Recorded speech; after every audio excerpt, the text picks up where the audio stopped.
Chris with Overclockers Club. We've got a case here from AZZA. This is the Titan. It's a mid-tower case. I reviewed some other items from AZZA in the past, and they've got some good stuff. So we'll get all the packaging and the plastic off here and see what this case is all about. So we have all of the packaging removed and all the plastic peeled off the glass. That takes a few minutes, and I didn't want to bore you with that, so I just did that by myself. First thing you'll notice on this case is we have a full tempered side glass panel. It does have a very slight tint or smoke effect to it, which I like.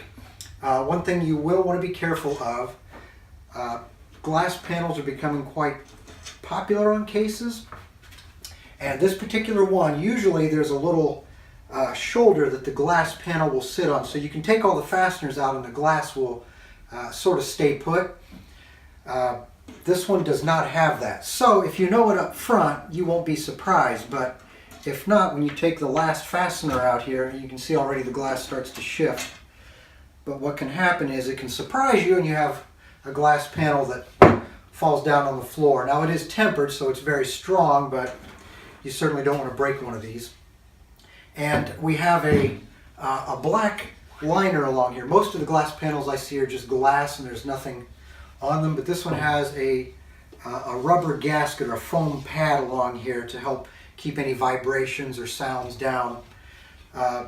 You get sounds sometimes that will rattle around, and your cover panels can sometimes make some noise, so we don't really have to worry about that with that gasket. So taking a look inside, first we have this nice little like a little AZZA marquee or a little section here. This is lighted, so there's actually a small Molex connector here to give power to it, so this lights up. And the front fan, which we'll get the front cover off here a little bit so you can see it better, but it's a 120 millimeter white LED fan, so we'll have a nice lighting effect in the front of the case. Speaking of the front, we'll take a look here. I like this little door. We have two optical drives, and we're starting to see optical drives being phased out of cases now, and that space is being used more and more for liquid cooling. This particular case, though, we do have two optical drives, space for that, and a nice little door. We'll close that. The power supply, like I'm also seeing in a lot of cases, the trend now is to have a shroud pardon me, that covers the power supply, which is good and bad. The good part is this usually also covers up, and I can see in there your hard drive trace. Your hard drives are in there. Usually there's additional space for your cables from your power supply, so you have a place to stash any extra cables, and that is nice because your cable management looks so much cleaner.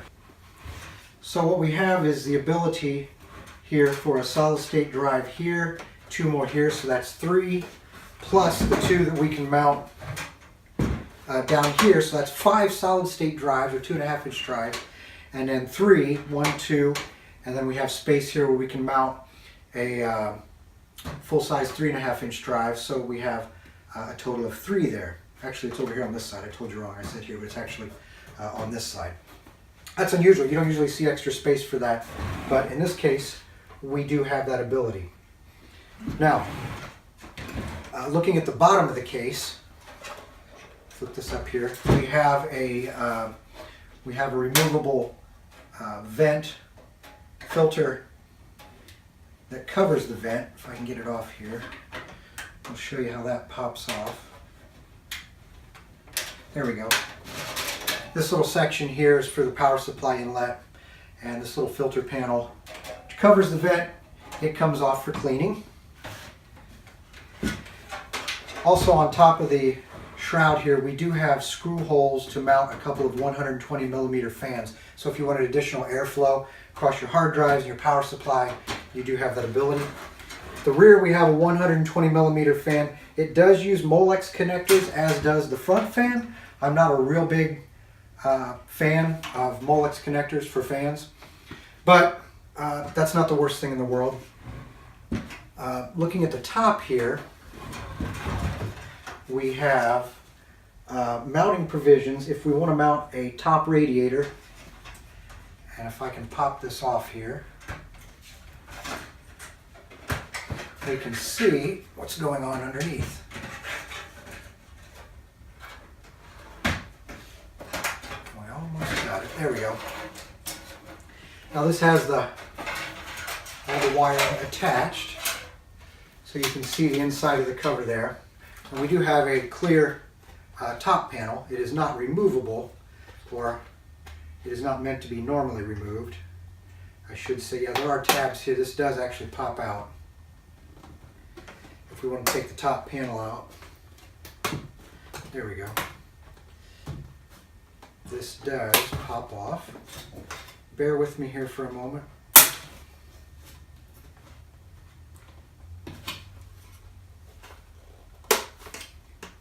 There we go.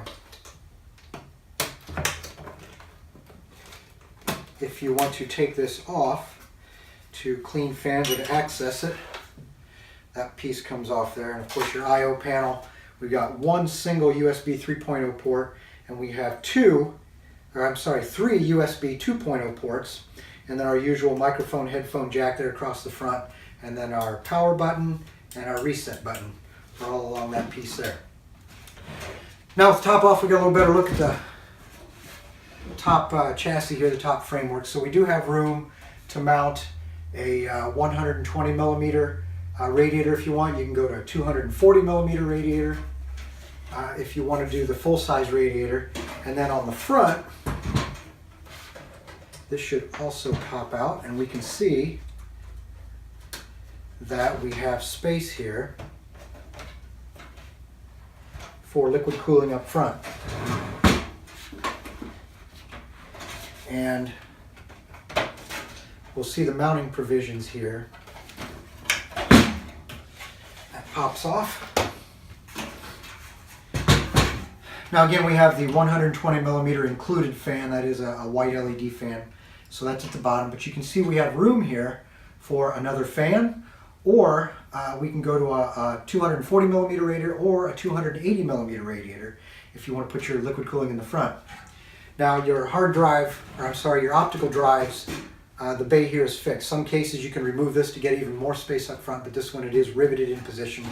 And then over here we do have our hardware bag, and we have standoffs for motherboard support. We have our screws for the motherboard, and we have a small,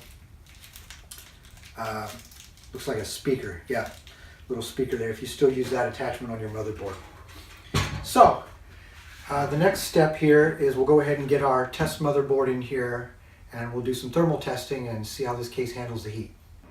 All right, we got the power to the case. You can see that white LED fan down in the front, along with the AZZA logo that is also lighted. That's a nice little feature there. Nice touch. And we come around to the front of the case, and there's the nice white LED fan, front and center. So the next step is to go ahead and put a light overclock on it and look at the thermals with the FLIR or the FLIR camera. Alright, we're looking at the case when it is idling. We don't have any real load on the CPU. You can see the heat is concentrated more toward the top rear, which is, of course, we come around this side, that's where the CPU cooler is. So it's no surprise to see that that is where the bulk of the heat is. When we come around the back of the case, of course, there's the rear exhaust fan. And take a look down toward the bottom. There's the graphics card, and then the power supply down here at the bottom. So we'll go ahead and put a little bit of a overclock on it, get some heat to it, and see what the thermals look like then. So now we have the system overclocked, so we can generate some heat. And again, we can see that the bulk of the heat is concentrated toward the rear of the case.